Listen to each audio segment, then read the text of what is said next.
the mark no one could hide.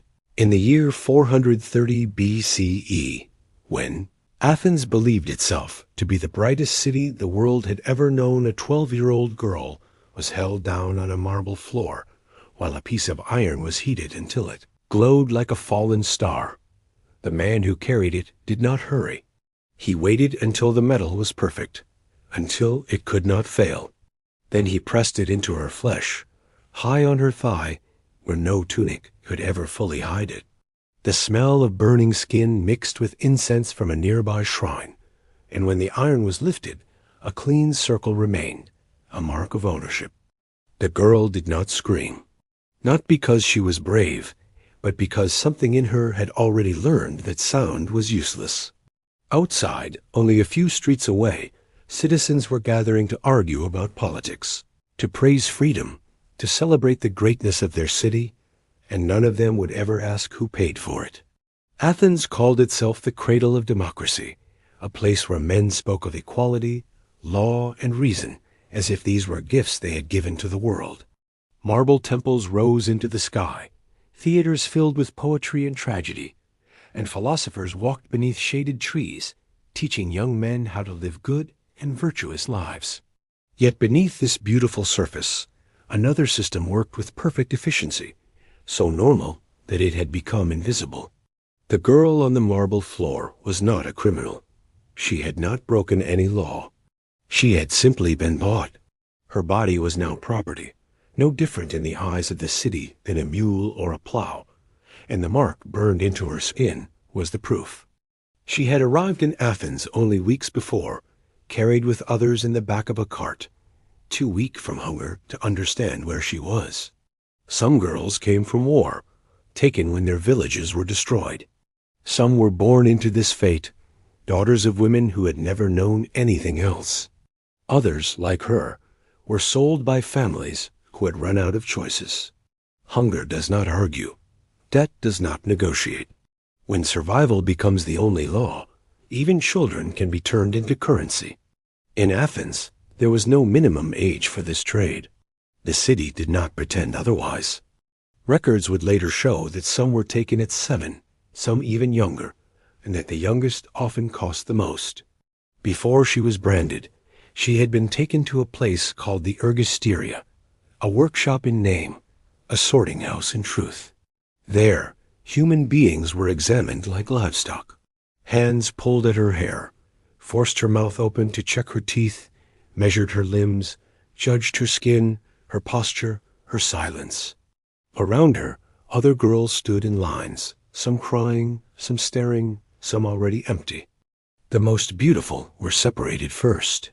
They would be trained for the houses of the rich, for private rooms and careful performances. Others were sent to the port districts, where sailors and merchants waited. The rest, the unlucky ones, were sent to the poorest streets, where the price of a body could be less than a loaf of bread.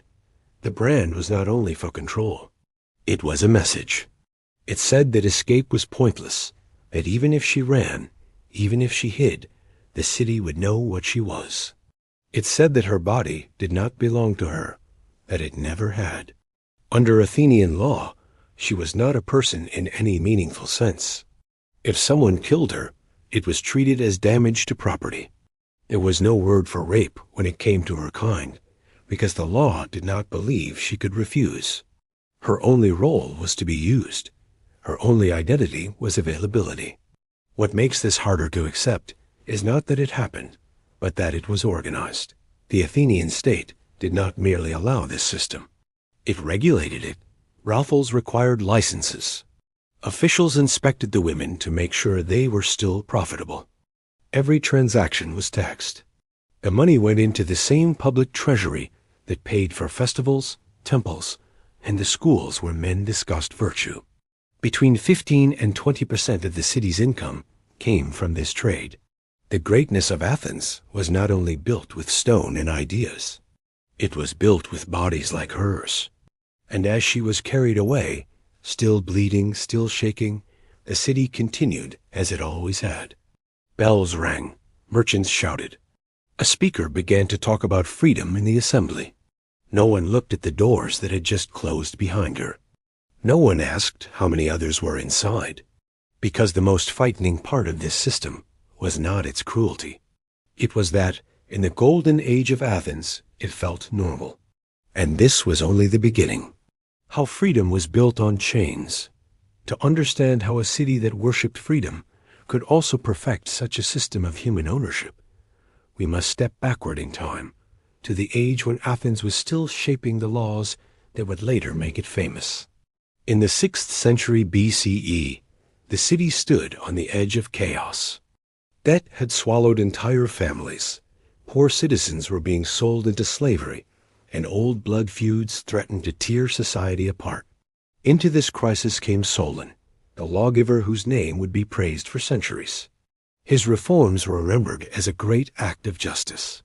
He canceled debts, freed citizens who had been enslaved for what they owed, and laid the foundation for a political system where free men could, at least in theory, have a voice.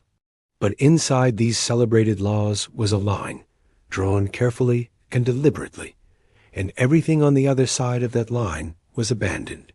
Solon decided who counted as a person under the law and who did not. For Athenian men, his reforms were liberation. For everyone else, they were a verdict. Freedom was not declared as a universal condition.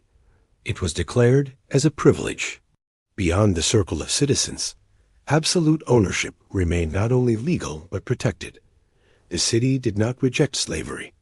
It refined it. It organized it. It made it useful.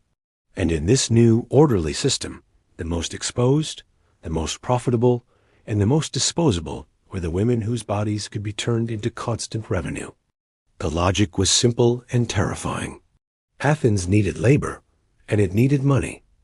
Enslaved people provided both. Fields were worked, mines were dug, houses were cleaned, and ships were loaded by those who had no legal existence of their own. But sexual slavery offered something more. It produced profit every single day. A woman could be used again and again, taxed again and again, until her body finally failed. From the point of view of the state, this was not cruelty. It was efficiency.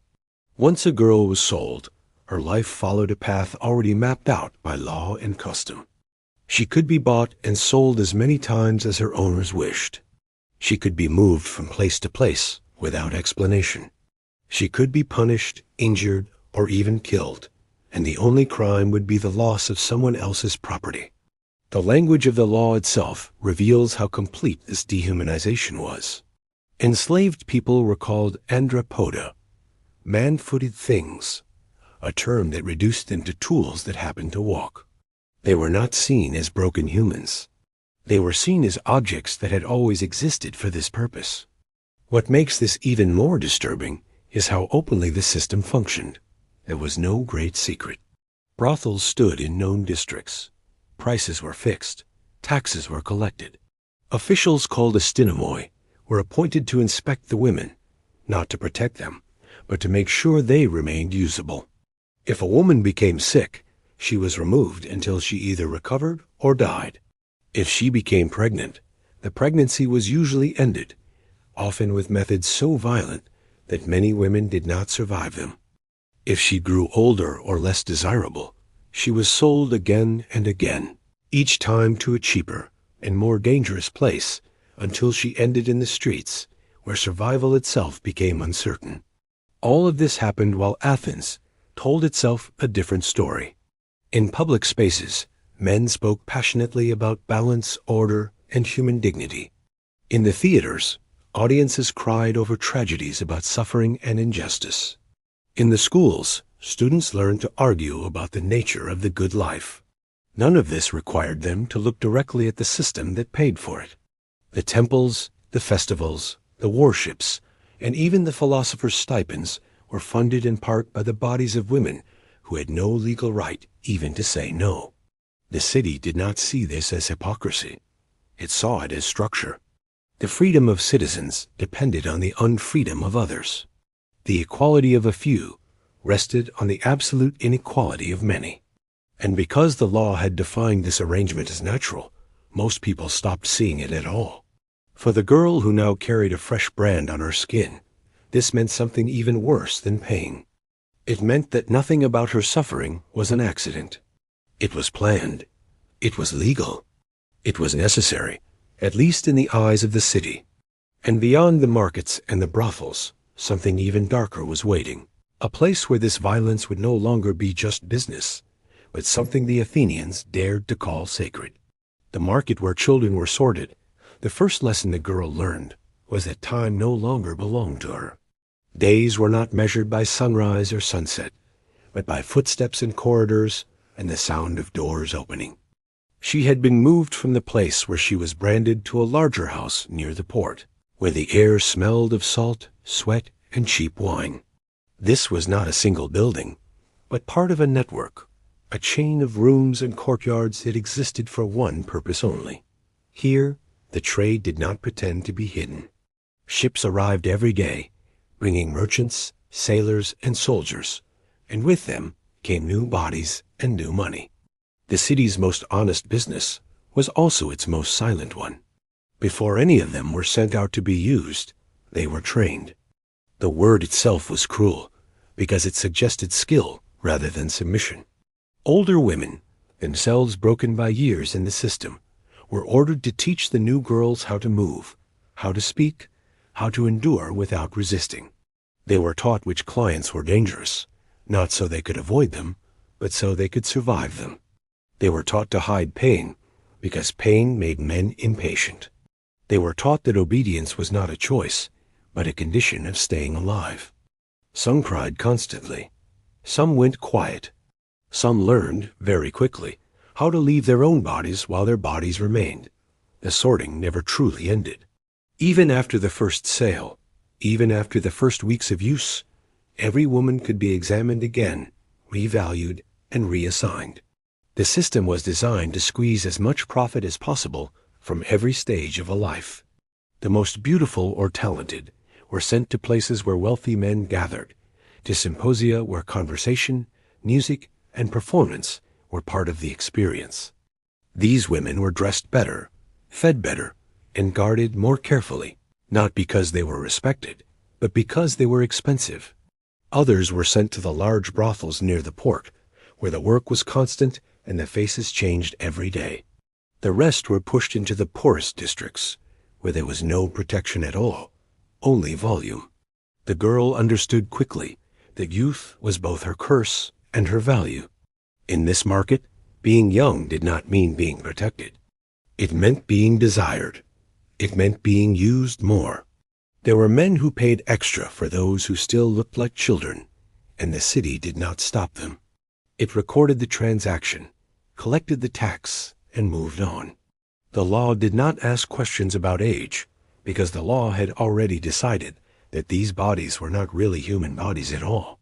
At night, when the noise finally faded, the rooms filled with a different kind of sound, quiet breathing, whispered crying, and sometimes nothing at all.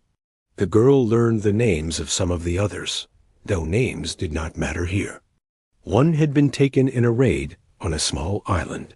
Another had been sold by an uncle who had promised she would work in a house. Another had never known anything else and could not remember her mother's face. They were different, but their futures were the same, a long narrowing path that led from better rooms to worse ones, from being guarded to being ignored. Illness was common. Injuries were expected. If someone could not work for a few days, she was locked away. If she could not work for longer, she was sold or abandoned. There was no ceremony for this. The system did not need cruelty in every moment, because indifference was more efficient. The girl saw one woman disappear after a fever and never come back. Another after a fall that left her walking badly. No one explained anything. Explanation was not part of the business. And yet, this place was still considered respectable in its own way. It was licensed. It was inspected. It was legal. Somewhere else in the city, men were arguing about justice and honor, and they would have been offended if anyone suggested that this had anything to do with them. The girl began to understand that Athens was not divided into good places and bad places. It was one machine, and she was inside it. What she did not yet know was that beyond this organized, regulated horror, there existed something even more disturbing. There were moments when the trade stopped being merely a trade, when the city's appetite for control and domination dressed itself in ceremony, in music, and called itself worship. She would hear whispers about festivals, about nights when the rules changed, and when what was usually done for money was done for something far older and far more dangerous. And when her name appeared on a list she could not read, she would learn what it meant when a society turned suffering itself into a sacred act. When the state became a pimp, by the time the girl had been in Athens for several months, she no longer thought of the city as a collection of streets and buildings. It felt more like a single, enormous body that consumed people and turned them into something else. She had learned the rhythms of the brothel, the hours when the crowds were heavy, and the hours when only the most desperate came, and she had learned that behind all of it stood not only owners and guards, but the state itself. The men who inspected the houses did not come in secret. They arrived openly, carrying tablets and seals, counting rooms, checking women, making sure the rules were being followed. Their concern was not suffering, it was order. These officials were called astynomoi, and their authority came directly from the city. They were there to ensure that the women were still profitable assets. They examined bodies for signs of illness, not to prevent pain, but to prevent loss of revenue. A sick woman could not work. An injured woman was a bad investment. If someone was judged unfit, she was removed, sometimes to recover, sometimes simply to disappear. The system did not need to be dramatic. It needed to be efficient. Every decision was measured in money. The girl learned slowly that each time a man paid to use her, a part of that money went somewhere else, into the great machinery of Athens. It went into the treasury that funded festivals, warships, and public buildings. It went into the same accounts that paid for the marble columns and the golden statues. There was no shame in this. It was written into law. Brothels required licenses. Transactions were recorded. Taxes were collected with the same seriousness as any other business. Between 15 and 20% of the city's income came from this trade, a fact that was known, accepted, and rarely spoken aloud. Sometimes she would hear clients talk, especially when they were drunk. They complained about politicians, praised generals, argued about philosophy. One of them once spoke proudly about a new temple being built, about how it would honor the gods and show the world the greatness of Athens. She wanted to ask him if he knew where the money came from. She did not ask. She had already learned that questions were dangerous. Pregnancy was treated as a problem to be solved, not a life to be protected. If a woman became pregnant, the owners ordered it ended. The methods were crude and often deadly. Some women never returned from those rooms. Others came back weaker, quieter, and more fragile than before. The city did not record these deaths as crimes. They were losses, like broken tools. When a woman grew older, when her face changed or her body slowed, she was sold again, each time for less, each time to a worse place. The path was always downward. What made this system so powerful was that it allowed everyone to pretend they were not responsible. The owner blamed the law. The official blamed the regulations. The client blamed desire. The city blamed necessity. And the girl, like the others, learned that there was no single person she could point to and say, "This is who did this to me." The cruelty was everywhere and nowhere, spread so evenly through the structure of society that it felt as solid and unchangeable as stone. Outside, the festivals continued. Processions filled the streets. Music played. Wine flowed. The city celebrated itself with endless confidence. And in a bitter twist of fate, some of these celebrations were dedicated to gods who were said to protect fertility, life, and joy. The girl would hear rumors about one of these festivals, about nights when the boundaries between order and chaos were supposed to dissolve, when people wore masks and the rules were said to change. The owners spoke of it in low voices, not with fear, but with anticipation. She did not yet understand what it meant, only that her name, or rather her number, had been added to another list. This list was not about daily work or routine inspections. It was about something special, something the city did only at certain times, something that was not written about in the same way as taxes and licenses. The machine of Athens was preparing to use her for something more than profit.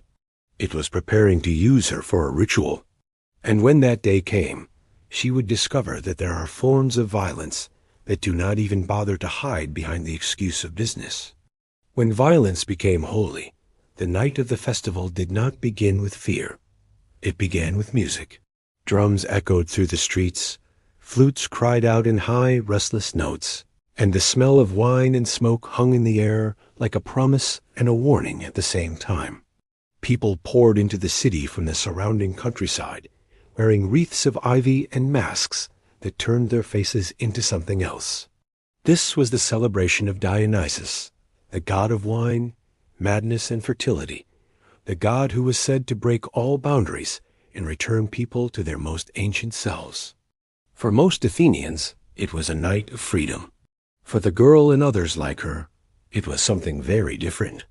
She was washed and dressed more carefully than usual, not in fine clothes, but in garments that were meant to be torn away easily. The women who prepared her did not explain what would happen. They did not need to. Their faces already carried the knowledge. When she was taken from the house, the streets were alive with shouting and laughter. No one looked twice at the small group of guarded women being led away. In a city built on this trade, such sights did not attract attention. The place they were taken to was not a brothel. It was a temple complex, partly hidden, partly open, lit by torches that threw long, trembling shadows against stone walls. Here, the noise of the crowd became something else, a roar that felt less like celebration and more like hunger. Priests moved through the space, their faces serious, their movements practiced. They spoke of ancient traditions, of rites older than the city itself, of the need to honor the god with acts that broke ordinary rules. In this place, they said, what would happen was not shameful. It was sacred. The girl did not understand the words, but she understood the hands that pulled her forward and the eyes that watched her. The ritual blurred together, a sequence of commands, chants, and bodies moving in a way that left no room for refusal. The violence was not hidden. It was surrounded by music, by shouting, by the language of worship. And that was what made it more terrifying. It was not done in secret corners or dark alleys. It was done in the open, with approval, under the protection of the gods. Some men would later say they did not remember everything that happened that night. They would blame the wine, the excitement, the madness of the festival. But the structure of the ritual was too precise for it to be chaos. There were rules. There were roles. There were people whose job it was to make sure everything happened as it was supposed to. The city did not lose control during these nights. It exercised a different kind of control, one that allowed cruelty to wear the mask of tradition. By morning, some of the women did not return. No explanations were given. Those who did return came back, changed in ways that were difficult to describe. The girl felt as if something inside her had been taken that she could not even name. This had not been a transaction. There had been no payment she could understand, no accounting she would ever see. And yet she knew, in some deep and terrible way, that this too had served the city, that this suffering, like all the others, had been absorbed into a story that made Athens feel ancient, powerful, and blessed. What frightened her most was not that the gods had been used to justify this, but that many people truly believed it. They believed that order required these moments of controlled destruction, that civilization itself needed a place where it could empty its darkest desires and still call itself pure. The girl began to realize that the system she lived in was not only about money or law. It was about something older and more dangerous, the human need to turn violence into meaning. And somewhere, in the records and the memories that no one liked to speak about, traces of these nights remained. Hints, fragments, rumors that later generations would struggle to understand. The city would try to forget them, just as it tried to forget the women who had been used in them. But forgetting is never complete. And long after the music had faded, the consequences of what happened in those sacred shadows would begin to surface in ways Athens could not control. The truth history tried to bury long after the girl disappeared from the rooms and corridors she had learned to survive in. Athens continued to tell its preferred story about itself. The city remembered its victories, its philosophers, its temples, and its ideas, and it taught future generations to admire the shape of its stones and the elegance of its words. What it did not preserve with the same care were the lives that had been consumed to make those achievements possible. The women who had been bought, branded, sorted, taxed, and used did not leave monuments behind. Their names were not carved into marble. Their stories survived only in fragments, in dry legal documents, in accounting records, and in passing references that later writers did not think were worth explaining. Centuries later, when historians began to look more closely at these fragments, a different picture slowly emerged. The glory of Athens did not rest only on philosophy and art. It rested on an economic system that required a constant supply of human bodies, and on a legal structure that made those bodies invisible as people. The sexual trade was not a shameful accident at the edge of society. It was part of its center. It paid for festivals, for ships, for public buildings, and for the very schools in which young men were taught to speak about virtue and justice. The contradiction was not a flaw in the system. It was the system. The rituals that had been wrapped in the language of religion were perhaps the most revealing part of all. They showed that this was not only about money or convenience, but about something deeper and more disturbing. A society that could turn organized violence into worship, that could call suffering sacred, had found a way to protect itself from its own conscience. By placing these acts under the authority of gods and tradition, Athens gave itself permission not to see what it was doing. And once a society learns not to see, it can live with almost anything. The girl, like thousands of others, vanished into this machinery without leaving a trace that could easily be followed. She may have died young, her body finally exhausted. She may have been sold again and again, each time further from any memory of who she had been. Or she may have simply become one more silent figure in a system that had no interest in keeping records of endings. What matters is not the exact shape of her fate, but what her existence tells us about the world that used her. When modern people look back at ancient Athens, they often see a mirror they want to admire. They see the beginnings of democracy, the roots of philosophy, the foundations of Western thought. And all of that is real, but it is also incomplete.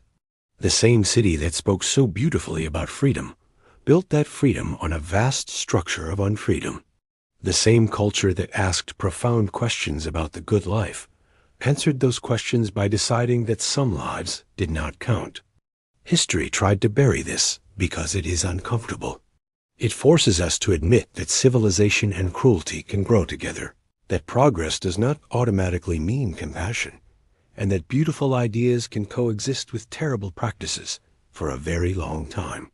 It also forces us to confront something even harder, that people in every age are capable of building systems that benefit them while quietly destroying others, and then calling those systems normal. The ruins of Athens still stand. Tourists still walk among the columns and imagine debates, dramas, and great minds.